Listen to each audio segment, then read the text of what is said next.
Hello friends, Vibha and Saurabh के travel with family and friends channel में आपका स्वागत है। आज हम आप लोगों को केदारनाथ एवं बद्रीनाथ की धार्मिक यात्रा पे ले चलेंगे। यात्रा आरंभ करने से पहले हम आपको कुछ बेसिक चीजें बता दें, जैसे कि उत्तराखंड के 4 धाम हैं, गंगोत्री, यमुनोत्री, केदारनाथ एवं बद्रीनाथ। इन चारों धाम का मिड मार्च से रजिस्ट्रेशन आरंभ होता है, अर्थात आपको यात्रा आरंभ करने से पहले आपको अपना रजिस्ट्रेशन कराना होगा। इसके अलावा अगर आप केदारनाथ की यात्रा हेलीकॉप्टर से करना चाहते हैं तो ये मिड अप्रैल में रजिस्ट्रेशन स्टार्ट होता है और ये गुप्त काशी, फाटा और सिरसी जो तीनों ही आसपास है, वहां से हेलीकॉप्टर से केदारनाथ की यात्रा होती है। और इसके अलावा अगर हमें केदारनाथ और बद्रीनाथ की दोनों की ही यात्रा हेलीकॉप्टर से करनी है तो देहरादून से चार्टर्ड हेलीकॉप्टर भी जाते हैं। और अगर हम नॉर्मल यात्रा करना चाहते हैं, पैदल ट्रैकिंग करना चाहते हैं, तो गौरीकुंड से इसकी पैदल यात्रा आरंभ होती है। केदारनाथ और बद्रीनाथ दोनों ही जगह हम पूजा के लिए ऑनलाइन रजिस्ट्रेशन करा सकते हैं। इस बार केदारनाथ में 2024 में ये रजिस्ट्रेशन नहीं हो रहा है, लेकिन बद्रीनाथ में हमने अपनी आरती के लिए रजिस्ट्रेशन करा लिया था, पूजा के लिए। और यात्रा आरंभ करने से पहले हमें गूगल वेबसाइट से वहाँ के वेदर कंडीशन को जरूर देखना रहता है, जिससे आप अपने विंटर वेयर ले जा सके। और एक आपको रेन कोट बहुत ही जरूरी है ले जाना, जो अच्छी तरह का रेन कोट हो, और अपनी मेडिसिन का भी प्रॉपरली ध्यान रखें। हमने अपना सारा arrangements India holidays private limited के थ्रू कराया था। IHPL ने हमारे लिए एक अच्छे कैब का और स्टे का अच्छे होटलों में अरेंजमेंट किया था। और हमारे साथ हमारे गुरविंदर जी थे, जो हमारे सारथी थे। उन्होंने बहुत ही प्रोफेशनल और पर्सनल टच लेते हुए हमको पूरी यात्रा कराई। केदारनाथ और बद्रीनाथ की यात्रा के लिए हम इंडिया के किसी भी जगह से देहरादून और हरिद्वार आ सकते हैं। इसके बाद हमें ऋषिकेश होते हुए टैक्सी से, अपनी कार से, बस से या 2 व्हीलर से किसी भी तरीके से यात्रा करनी होगी, क्योंकि हिल एरिया होने के कारण आगे कोई और सुविधा उपलब्ध नहीं है। हमने अपनी यात्रा 7 डेज और 6 नाइट्स में कवर की। हम सबसे पहले दिल्ली से ऋषिकेश गए। ऋषिकेश से गुप्त काशी जाते समय हमने धारी देवी जी का टेम्पल देखा, जो कि एक शक्तिपीठ है और दंगचूरा में है।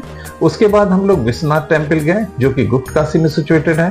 फिर केदारनाथ गए, जो कि एक ज्योतिर्लिंग है और उत्तराखंड का एक धाम भी है। केदारनाथ जी के बाद हम लोग ओंकारेश्वर टेम्पल गए, जो कि ऊखीमठ में है और बाबा केदारनाथ जी का विंटर का निवास स्थान है।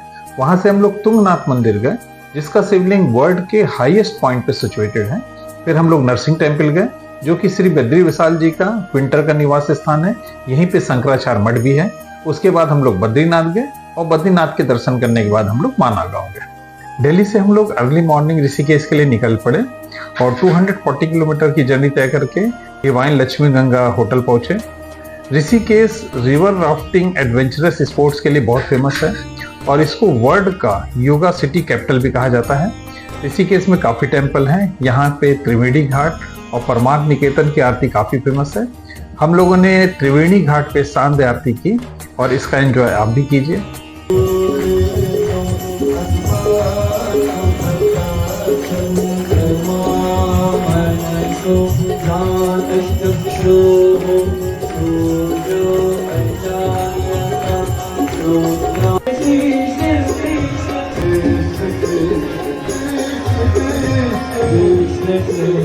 मॉर्निंग में हम लोगों ने होटल से ही ब्रेकफास्ट पैक करा कर ले लिया और गुप्त काशी के लिए निकल पड़े। रास्ते में हमने धारी देवी टेम्पल के दर्शन किए, जो कि एक शक्तिपीठ भी है और इसको चारों धामों का गार्जियन या रक्षक भी माना जाता है। धारी देवी टेम्पल अलकनंदा रिवर के तट पर स्थित है। यहाँ से हम लोग फिर गुप्त काशी में बाबा काशी विश्वनाथ टेम्पल के दर्शन करने गए। माना जाता है कि यहीं पे पांडवों को भगवान ने अर्धनारीश्वर रूप का दर्शन दिया था और यहीं पे ही भगवान शंकर जी ने पार्वती जी को विवाह का प्रस्ताव रखा था। मंदिर में दर्शन करके हम लोग होटल चले गए। चांद मचान रिसोर्ट में हम लोग रुके हुए थे और हमारा हेलीकॉप्टर सिरसी हेलीपैड से जाना था। तो हम लोग मॉर्निंग में 5 बजे सिरसी हेलीपैड पहुंच गए और करीबन 8 से 10 मिनट का ट्रेवल टाइम के साथ हम लोग केदारनाथ 6:15 बजे पहुंच गए।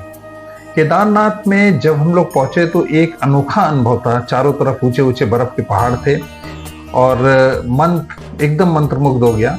कहने के लिए कोई शब्द नहीं थे। हम लोगों ने वहां पे देखा कि लाइन लगी हुई दर्शन के लिए और जब जानकारी प्राप्त की तो लगभग 2 से ढाई घंटे के लिए ये लाइन थी। फिर हम लोग मंदिर के प्रांगण में पहुंचे। वहां पे हम लोगों ने गर्भगृह से जाकर के दर्शन किए, क्योंकि प्रातः 12 बजे तक करीबन गर्भगृह के अंदर से दर्शन कराए जाते हैं और उसके बाद चूंकि भीड़ ज्यादा हो जाती है तो बाहर से भी दर्शन कराए जाते हैं। मंदिर का प्रांगण बहुत ही सुंदर, बहुत ही साफ सुथरा था। चारों तरफ बर्फ के पहाड़ थे और रहने के लिए होटल, धर्मशाला, गेस्ट हाउस सभी चीजें हैं। तो आप लोग भी बाहर से मंदिर के दर्शन कर लीजिए। हम लोग यहाँ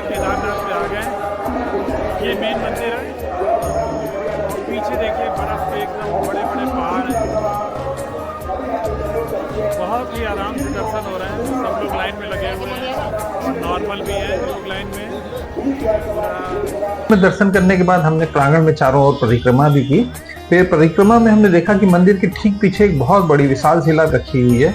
तो पता चला कि जब 2013 में एक बहुत बड़ी बाढ़ आई थी तो ये विशाल शिला बाढ़ के पानी के साथ आकर के मंदिर के ठीक पीछे रुक गई थी। और ये इतनी बड़ी शिला थी, इतनी बड़ी शिला है जिसने मंदिर को पूरी तरीके से कवर कर रखा है। तो ये एक देवी चमत्कार माना जा सकता है। केदारनाथ 12 ज्योतिर्लिंगों में से एक है। और जब हम लोगों ने पूरे दर्शन कर लिए, चारों तरफ प्रकृति का, पहाड़ों का आनंद उठाया, हम लोगों ने वहां पे एक रात रुकने का भी इंतजाम कर रखा था, क्योंकि पहाड़ों पे कई बार बारिश हो जाती है, कई बार मौसम खराब हो जाता है।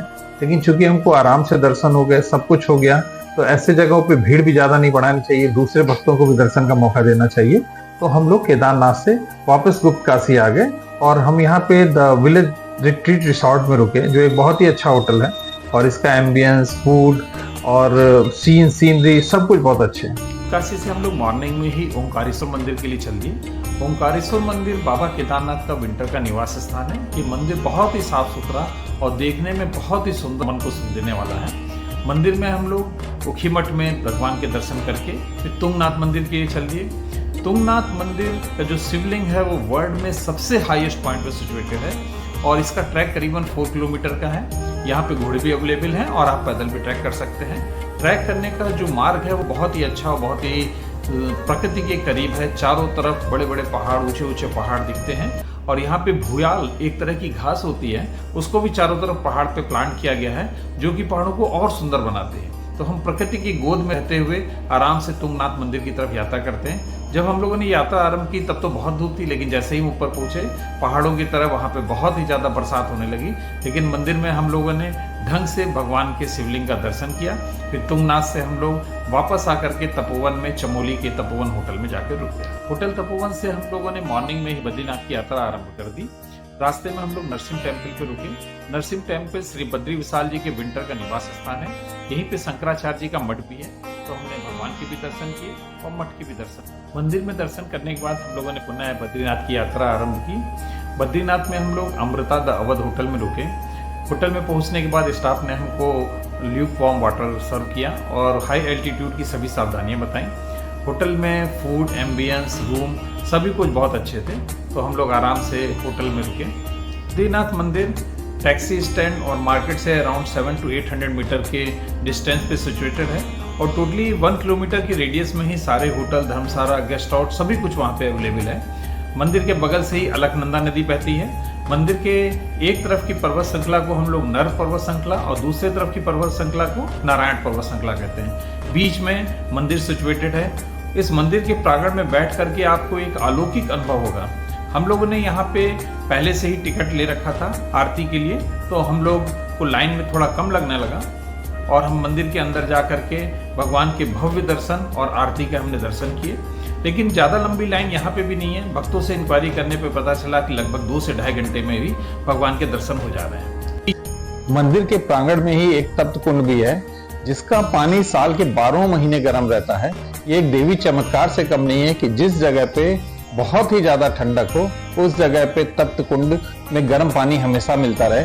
भक्त लोग पहले यहाँ पे स्नान करते हैं, उसके बाद भगवान के दर्शन के लिए जाते हैं। में बैठ के दोनों तरफ की पर्वत श्रृंखला को देखना, बहती हुई अलकनंदा नदी को देखना एक अपने आप में अनोखा अनुभव था। हम लोग पूरा भक्तिमय माहौल में रम गए थे, बहुत ही अच्छा लगा और मंदिर के दर्शन करके हम लोग होटल वापस आए। नेक्स्ट मॉर्निंग में हम लोग माना गांव की तरफ गए। माना गांव मेन मंदिर से बद्रीनाथ से अराउंड 2 किलोमीटर की डिस्टेंस पे है। यहाँ पे श्री गणेश गुफा, श्री व्यास गुफा, भीमशिला और सरस्वती देवी का टेम्पल है। यहाँ से सरस्वती नदी का भी उद्गम होता है, जिसका प्रवाह बहुत ही तेज है और नीचे नदी के से ही ऊपर पुल तक के बहुत ही छींटे आते हैं। बहुत ही अच्छा लगता है और हम लोग काफ़ी देर तक इस रहे। ये नदी यहाँ से बहुत ही प्रवेग से निकलती है, किंतु तुरंत ही ये गायब भी हो जाती है। इसकी एक अलग कहानी है जो हम गूगल पे पढ़ सकते हैं। इसके अलावा यहाँ पे एक स्वर्ग द्वार भी बना हुआ है। कहा जाता है कि पांडव जी लोग इसी द्वार से स्वर्ग की तरफ प्रस्थान किए थे। यहाँ से दर्शन करके हम लोग रुद्रप्रयाग में आकर के मोनाल रिसोर्ट में रुके। केदारनाथ, बद्रीनाथ और ऋषिकेश के रास्ते में हम लोगों ने पंचप्रयाग के भी दर्शन किए। इन पंचप्रयाग में 5 नदियों का संगम है, एक अलकनंदा नदी है और उसके अलावा 5 नदी अलग अलग हैं, जैसे रुद्रप्रयाग, देवप्रयाग, कर्णप्रयाग, विष्णुप्रयाग और नंदप्रयाग। इसको हेमकुंड साहब के गोविंद घाट गुरुद्वारे के भी दर्शन किए, जिसने हमारे मन को बहुत ही शांति प्रदान की और बहुत ही अच्छा लगा। एक पूरी यात्रा बहुत ही अलौकिक, बहुत ही आनंददायक और रोचक थी, क्योंकि चारों तरफ बर्फ के पहाड़ भी थे, अच्छे सीनरी भी थे। एक बात हम बता दें, चूंकि ये पूरी यात्रा पहाड़ों की है, इसलिए आपको कहीं पे थोड़ी बहुत प्रॉब्लम हो सकती है, लेकिन जिस तरह का लोकल अरेंजमेंट्स किए गए हैं प्रशासन की तरफ से और लोकल लोगों की तरफ से, पूरे रास्ते में बद्रीनाथ, केदारनाथ या कहीं पे भी हमको किसी भी प्रकार की परेशानी नहीं हुई और पूरी यात्रा बहुत ही सुखद रही। तो फ्रेंड्स, आप लोग भी इस यात्रा पे जा सकते हैं और जल्दी हम आपको अपने नेक्स्ट वीडियो के साथ मिलेंगे। तब तक अपना ध्यान रखिए।